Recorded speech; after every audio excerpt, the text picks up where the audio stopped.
সবার মনের মানুষ সেই প্রতিকৃতি পঞ্চানন বর্মার প্রতিকৃতি কোচবিহারে রাসমেলার মাঠে মোদী নির্বাচনী জনসভা রয়েছেন নরেন্দ্র মোদী, পাশাপাশি রয়েছেন কৈলাস বিজয় বর্গী, রয়েছেন মুকুল রায়, রয়েছেন রূপা গঙ্গোপাধ্যায়। 2019-এর লোকসভা ভোটে এবার পাখির চোখ বাংলা। শুরু থেকে এখানে প্রচারে ঝড় দিয়েছেন বিজেপির নেতা মন্ত্রীরা। 3রা এপ্রিল এ রাজ্যে জোড়া সভা করে গিয়েছেন নরেন্দ্র মোদী।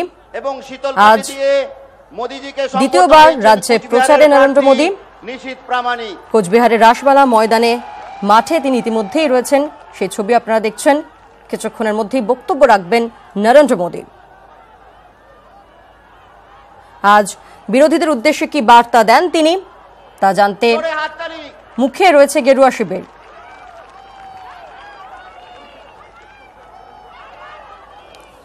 এর আগে তীব্র ভাষায় নরেন্দ্র মোদী তিনি আক্রমণ করেছিলেন তৃণমূল নেত্রী মমতা বন্দ্যোপাধ্যায়কে। স্পিড ব্রেকার বলেছিলেন তিনি। আজ তিনি ঠিক কি বলেন, কি বার্তা দেন, তা জানতে মুখে রয়েছে বিজেপির কর্মী সমর্থকরা। সভায় বিশৃঙ্খলা এড়াতে মোদীর সভায় নিরাপত্তা জোরদার করা হয়েছে। ব্রিগেডকে যেমন নিরাপত্তার বজ্র আটুনিতে মুড়ে ফেলা হয়েছিল, তেমনি নিরাপত্তা রয়েছে জোরদার আজকের সভাতেও। ভারত মাতা কি। এবার মোদীজিকে আপনাদের সামনে বক্তব্য রাখার জন্য অনুরোধ করি। বলো মোদীজি।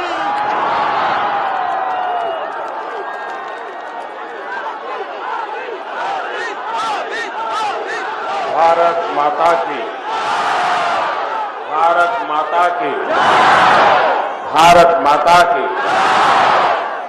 मंच पर विराजमान भारतीय जनता पार्टी के सभी वरिष्ठ नेतागण,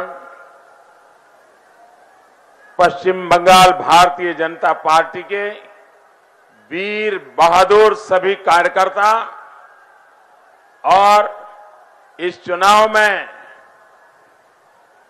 पश्चिम बंगाल के आन बान शान के लिए जी जान से जुटे हुए हमारे सभी उम्मीदवार और हम सबको आशीर्वाद देने के लिए आए हुए इतने विशाल जनसागर को मेरा नमस्कार। कुछ बिहार एवं उत्तर बांग्लार সকল ভাই আর বোনেদেরকে আমার শুভেচ্ছা। আপনারা কেমন আছেন?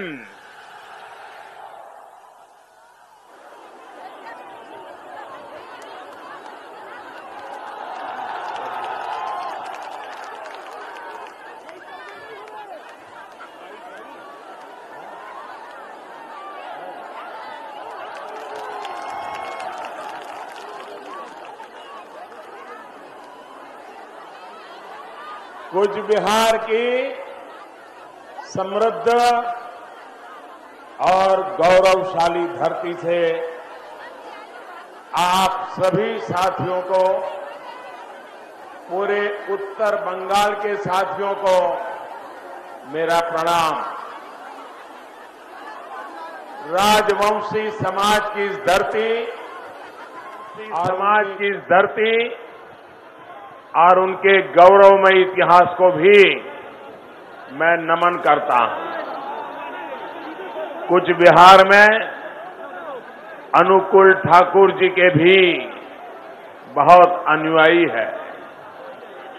झारखंड के देवघर में महादेव अनुकूल ठाकुर की पुण्य भूमि है। मैं आदरपूर्वक उन्हें भी नमन करता हूं।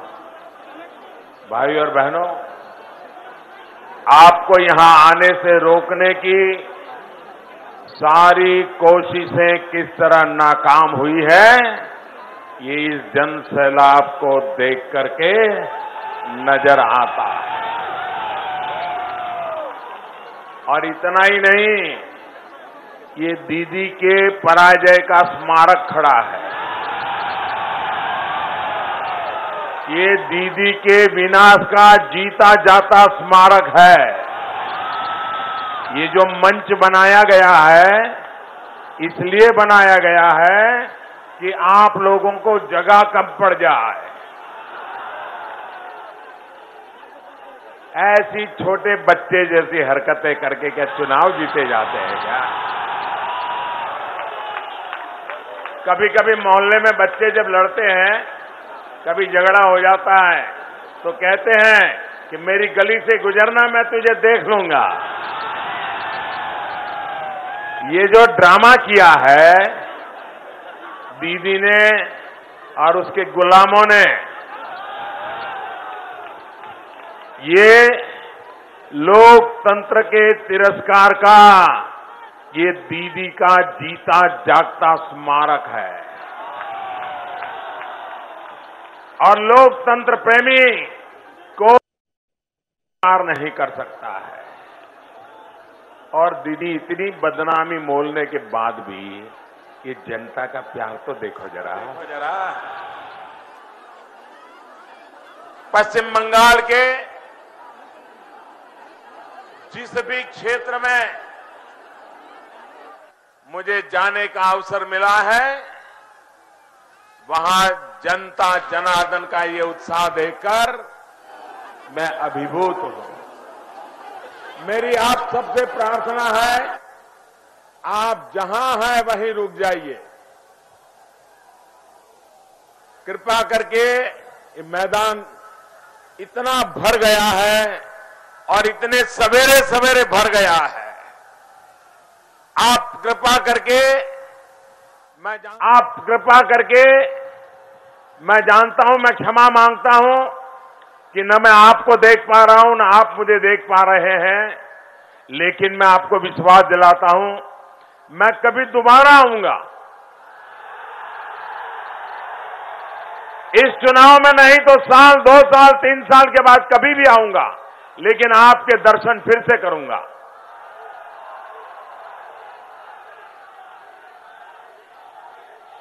लेकिन अभी आप जहां है वहां रुकिए, आगे आने की कोशिश मत कीजिए।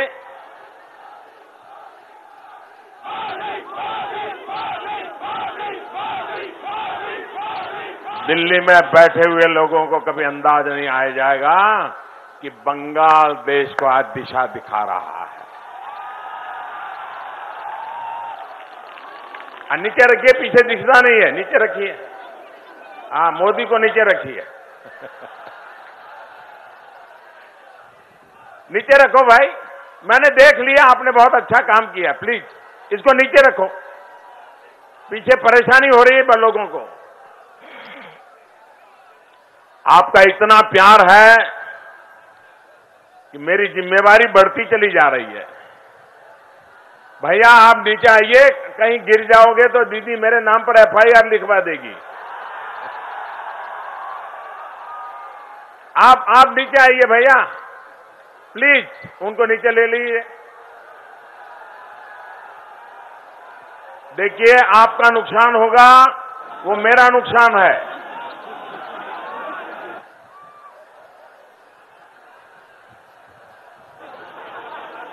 यहाँ के लोग बड़े वीर भी हैं, बहादुर भी हैं, क्रांतिकारी भी है।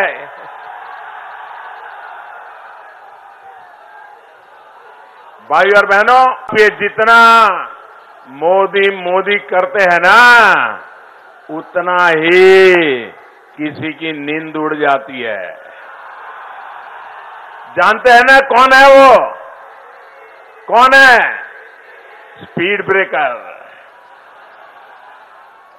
पश्चिम बंगाल की स्पीड ब्रेकर दीदी चैन से सो नहीं पा रही है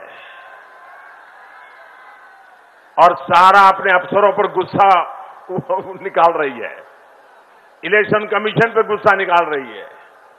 राजनीति में जमीन खिसकना क्या होता है, अगर किसी को समझना हो तो दीदी की बौखलाहट, दीदी का गुस्सा, इतने से ही समझ सकता है।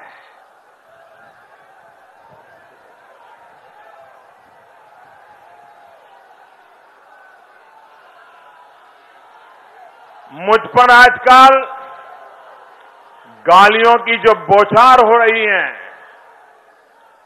चुनाव आयोग पर, वो जिस तरह भड़क रही है, उससे भी पता चलता है कि दीदी कितनी डरी हुई है।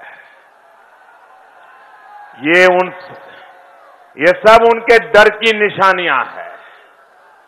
भारतीय जनता पार्टी के पक्ष में इस लहर ने दीदी को आईना दिखा दिया है। साथियों, आपका ये उत्साह दिखाता है कि पश्चिम बंगाल ने ठान लिया है कि अब दीदी के शिकंजे से खुद को आजाद करना है। साथियों, आपकी जो भावना है, देश की ही भावना आपके अभिव्यक्त की है, आज इसी चौकीदार पर देश को इसलिए इतना विश्वास हुआ है क्योंकि लोगों को लगने लगा है नामुमकिन भी अब मुमकिन है। नामुमकिन भी अब गरीब से गरीब के पास भी अपना बैंक खाता, अपना रुपए डेबिट कार्ड होगा। ये कभी नामुमकिन लगता था, लेकिन अब मुमकिन है। अब गरीब से गरीब की रसोई में भी गैस पर खाना पकेगा, ये भी पहले नामुमकिन लगता था, लेकिन अब भारत में टेलीफोन पर बात करना लगभग मुफ्त हो जाएगा और इंटरनेट दुनिया में सबसे सस्ता हो जाएगा। ये भी नामुमकिन लगता था, लेकिन अब ये भी मुमकिन लगता है। साथियों, बांग्लादेश के साथ जमीन समझौता दशकों से लटका हुआ था। कूच बिहार के लिए ये कितना महत्वपूर्ण था, इस समझौते पर कभी अमल होगा, ये भी नामुमकिन लगता था, लेकिन ये भी मुमकिन हुआ। इसके बाद केंद्र सरकार ने कूच बिहार के विकास के लिए सैकड़ों करोड़ रुपयों की परियोजनाओं को मंजूरी दी। इतना ही नहीं, भाई और बहनों, भारत कभी आतंकवादियों के घर में घुसकर मारेगा, आतंकवादियों को घर में घुसकर मारेगा, ये भी नामुमकिन लगता था, लेकिन अब ये भी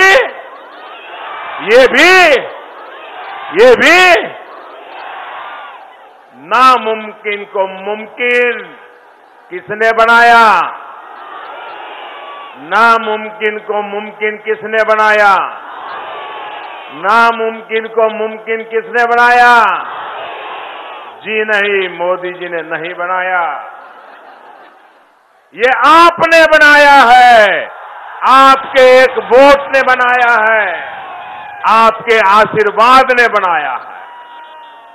कूच बिहार और पश्चिम बंगाल के आप सभी साथियों ने आपके सहयोग के कारण नामुमकिन को मुमकिन बनाया है।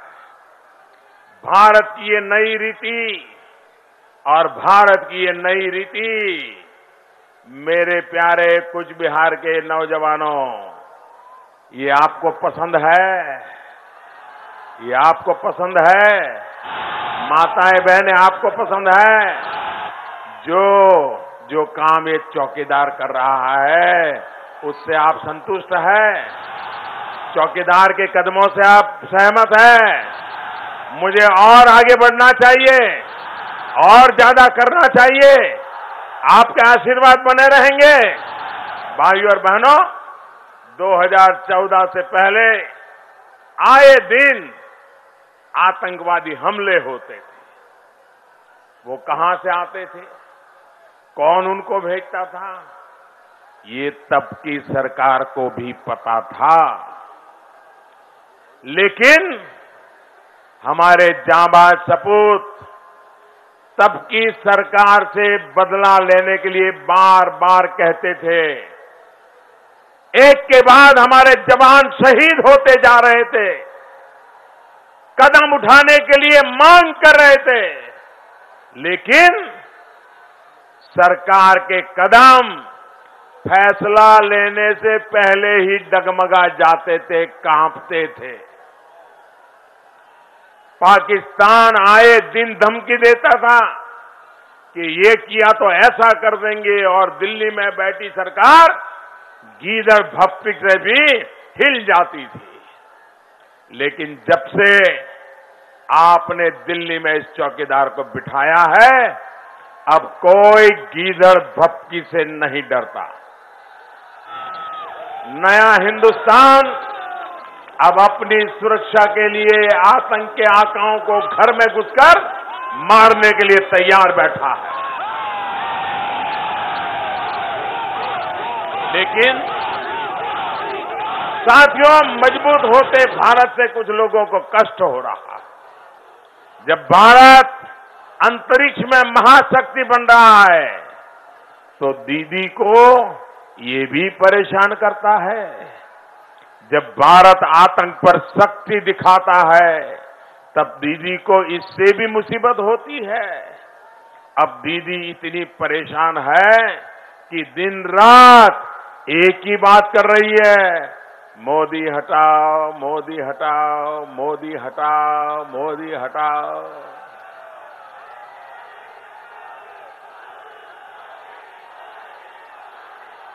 अरे आप लोगों के प्यार और आशीर्वाद के रहते हुए कोई मोदी को हटा सकता है क्या?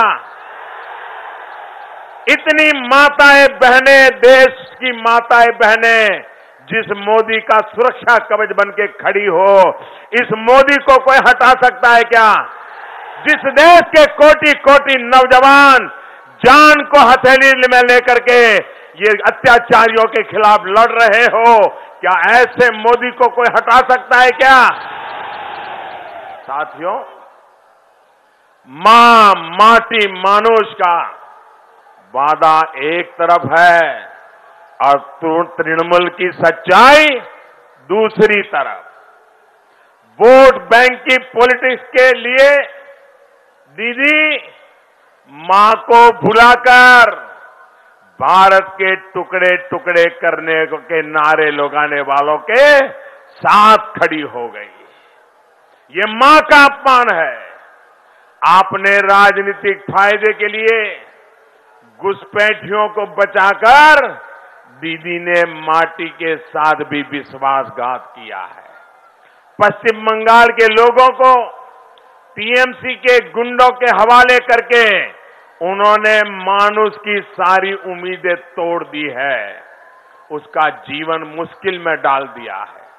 भाइयों और बहनों, दीदी अब ऐसे लोगों का साथ दे रही है जो भारत में 2 प्रधानमंत्री चाहते हैं।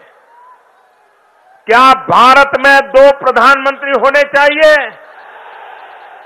एक हिंदुस्तान में, एक जम्मू कश्मीर में, ऐसी कल्पना आप कर सकते हैं? अरे दीदी, ये आपके साथी चिल्ला चिल्ला करके कह रहे हैं कि भारत के 2 प्रधानमंत्री होने चाहिए। देशवासियों को पता होना चाहिए, बंगाल की धरती को पुनः स्मरण होना चाहिए। इसी बंगाल की धरती का एक सपूत, इसी बंगाल की धरती का एक लाल, जिसने एक प्रधान, एक निशान, एक विधान के लिए अपना बलिदान दे दिया, वो डॉक्टर श्यामा प्रसाद मुखर्जी इसी बंगाल की धरती से देश की एकता अखंडता के लिए ये 2 प्रधान के सपनों को चूर करने का काम ये बंगाल की धरती के वीर बेटे ने किया था। और दीदी आप उनके साथ बैठी हो, ये बंगाल का अपमान है कि नहीं है? ये देश के बलिदान का अपमान है कि नहीं है? वीर शहीदों का अपमान है कि नहीं है? दीदी ने मोदी विरोध में अपने ऐसे साथियों पर भी चुप्पी साध ली। भले ही देश में अराजकता क्यों न फैल जाए, भले ही हंगामा क्यों न खड़ा हो जाए, दीदी को कोई फर्क नहीं पड़ता है।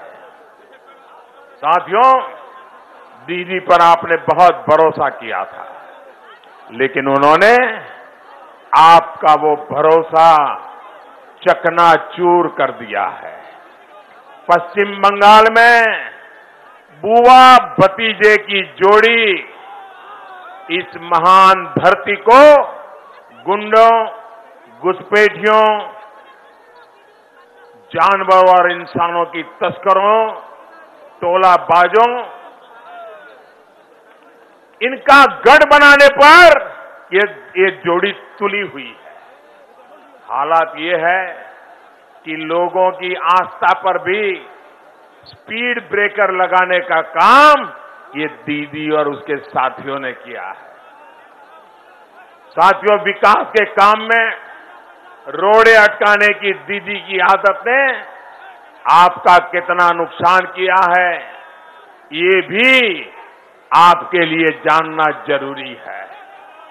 केंद्र की सरकार ने पश्चिम बंगाल के 1 करोड़ से अधिक गरीब परिवारों को 5 लाख रुपया तक के मुफ्त इलाज की व्यवस्था की है।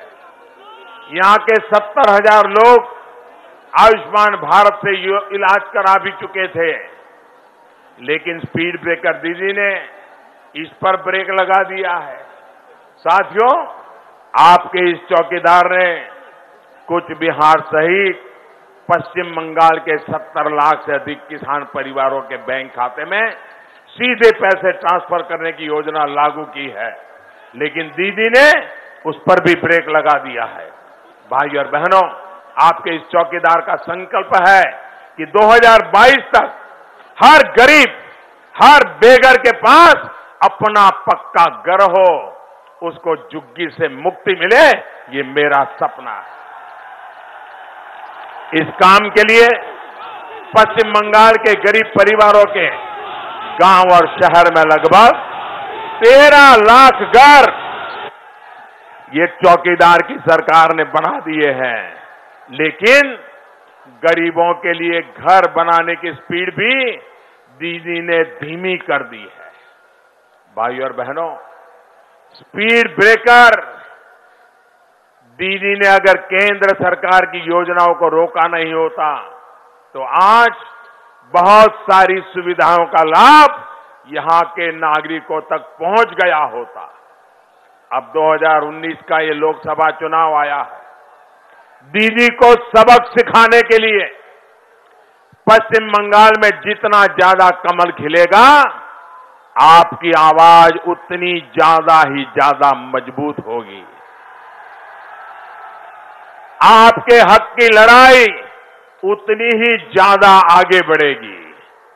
जब दिल्ली में आपकी आवाज गूंजेगी तो बहुत दिन तक दीदी की मनमानी चल नहीं पाएगी, ये मैं आपको विश्वास देने आया हूं। दीदी को आपकी भलाई के लिए झुकना ही पड़ेगा। इतना ही नहीं, दीदी ने जो मलाई वाला रास्ता पकड़ा है, उस मलाई वाले रास्ते को भी छोड़ना पड़ेगा। साथियों, दीदी का असली चेहरा दुनिया के सामने लाना जरूरी है।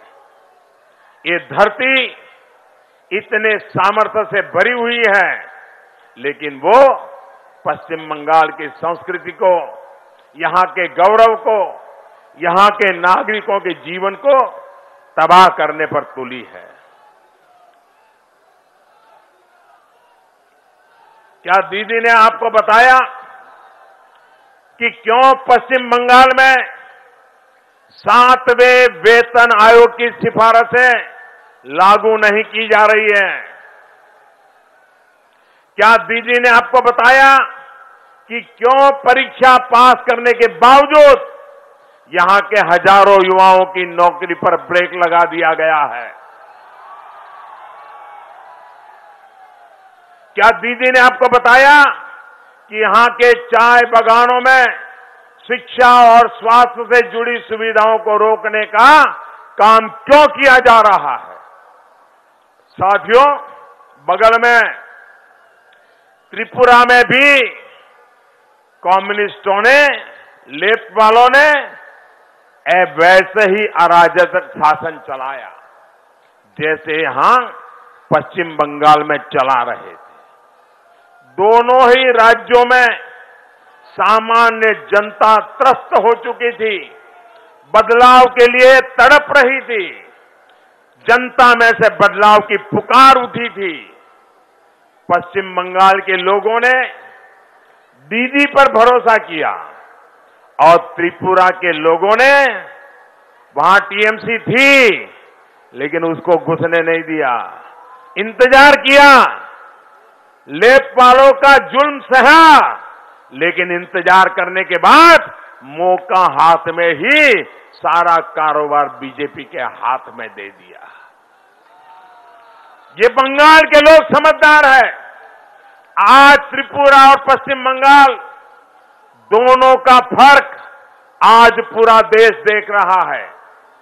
त्रिपुरा में हमने लेफ्ट के मॉडल को बिल्कुल अपनाया नहीं, उसको ध्वस्त करने के लिए कदम उठाए, गुंडों को हटाया, ब्यूरोक्रेसी की कमियों को ठीक किया, विकास की को प्राथमिकता देकर के विकास की पटरी को आगे बढ़ाया। लेकिन यहां दीदी ने क्या किया? दीदी ने यहां शॉर्टकट पकड़ा और जब आप रेलवे की पटरी क्रॉस करते हो तो वहां एक बोर्ड लगा रहता है, shortcut will cut you short. दीदी ने शॉर्टकट अपनाया और उन्होंने क्या किया? जो तौर तरीके लेफ्ट वालों के थे, जो कमियां लेफ्ट की थी, जो गुंडाशाही लेफ्ट की थी, वो सारी की सारी दीदी ने अपने गले मढ़ ली और उसी के रास्ते पर चल पड़ी। राजनीति और अपराध का एक खतरनाक मॉडल भी दीदी ने खड़ा कर दिया। पश्चिम बंगाल में कम्युनिस्टों के शासन के बाद इस तरह सरकार चलाई जाएगी, इसकी उम्मीद न हिंदुस्तान में, मुझे भी नहीं थी। मैं सोच नहीं सकता था कि दीदी इस प्रकार के रास्ते पर चल पड़ेगी। साथियों, मां शारदा को पूरा देश पूजता है, उनसे हमें ज्ञान सद्बुद्धि मांगते हैं, लेकिन इन्होंने बंगाल को शारदा स्कैम से बदनाम कर दिया। रोज का नाम सुनते ही लोग फूलों की बात करते हैं, लेकिन पश्चिम बंगाल में रोज सुनते ही गरीबों को कांटा चुभने की याद आने लगती है। नारद मुनि तीनों लोकों में नारायण का जाप करते थे, लेकिन इन्होंने पश्चिम बंगाल की पहचान नारदा घोटाले से जोड़ दी। शारदा, नारदा, रोज, भाई और बहनों, इन घोटालों ने आपके जीवन भर की कमाई को लूट लिया। लूट की रकम किसकी तिजोरी में गई है, ये आप भली भांति जानते हैं। मैं आपको भरोसा दिलाता हूं, गरीबों को लूटने वाले एक एक लुटेरे का हिसाब ये चौकीदार करके रहने वाला है। साथियों, ये आपका चौकीदार आपके हितों की रक्षा के लिए, देश के लोगों की रक्षा के लिए पूरी तरह चौकन्ना है, पूरी तरह समर्पित है। आपका ये चौकीदार घुसपैठियों की पहचान करने के लिए असम में एनआरसी लेकर के आया, दीदी ने वहां पर भी इस पर ब्रेक लगाने के लिए बहुत कोशिश की, लेकिन झूठ के सहारे चलने वाली दीदी वहां भी विफल हो गई। आपका एक चौकीदार सिटीजनशिप अमेंडमेंट बिल भी लेकर के आया है। हमारी कोशिश मां भारती की संतानों को, मां भारती में आस्था रखने वालों को सुरक्षा देने की थी।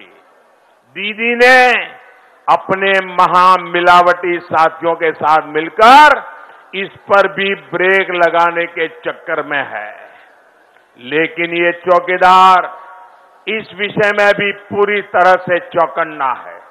भाइयों और बहनों, कूच बिहार सहित ये पूरा क्षेत्र संभावनाओं से भरा है। टूरिज्म के लिए अनंत अवसर यहां बन सकते हैं। केंद्र की सरकार ने कनेक्टिविटी के लिए अनेक प्रयास किए हैं।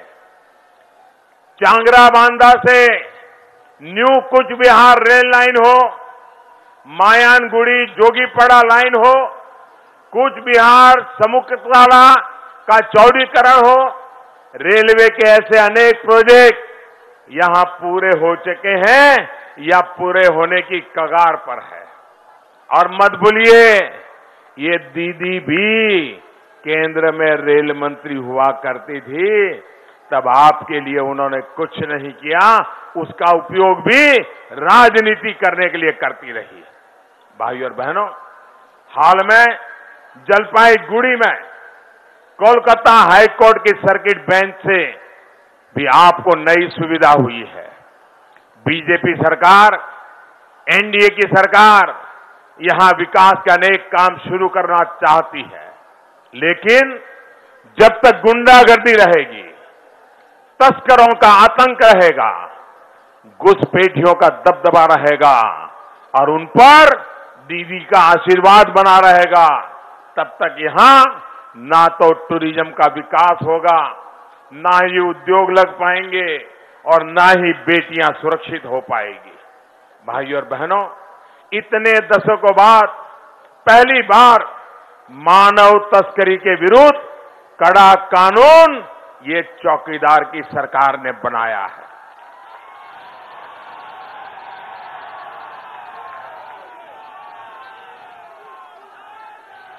चौकी सरकार आई तो पूरी सख्ती से पश्चिम बंगाल में इस कानून को लागू किया जाएगा।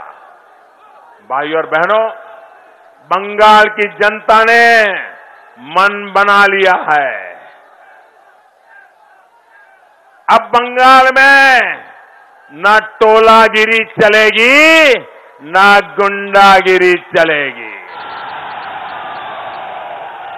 आपको किसी से डरने की जरूरत नहीं है। कोई आपका वोट छीन नहीं पाएगा। मैं बंगाल के भाजपा के कार्यकर्ताओं से भी कहूंगा, हौसला बना करके रखिए। जो लहर यहां उठी रही है, वो दीदी का तिलिस्म तोड़ करके ही रहेगी। अब आप और हम मिलकर एक ऐसा बंगाल बनाएंगे जो लेफ्ट और टीएमसी के गुंडा राज से मुक्त होगा। 2019 के इस चुनाव में हर बीजेपी उम्मीदवार को आप जो वोट देंगे, आपका वोट ये चौकीदार को मजबूत करेगा, यह देश को मजबूत करेगा। आप मुझे बताइए, देश मजबूत होना चाहिए कि नहीं होना चाहिए? देश मजबूत होना चाहिए कि नहीं होना चाहिए?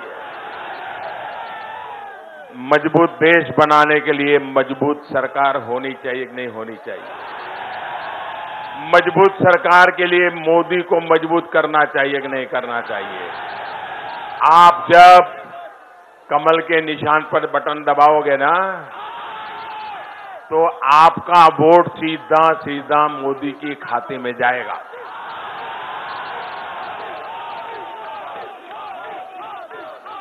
देखिए, यहां पर्दे भी खोल देने पड़े, वहां तक भीड़ है। यहां भी मेरी नजर न पहुंचे वहां तक लोग हैं, छत पर भी लोग खड़े हैं। दीदी जरा देख लो, और दिल्ली में बैठे लोग भी जरा देख लो, ये कैसी लहर चल पड़ी है।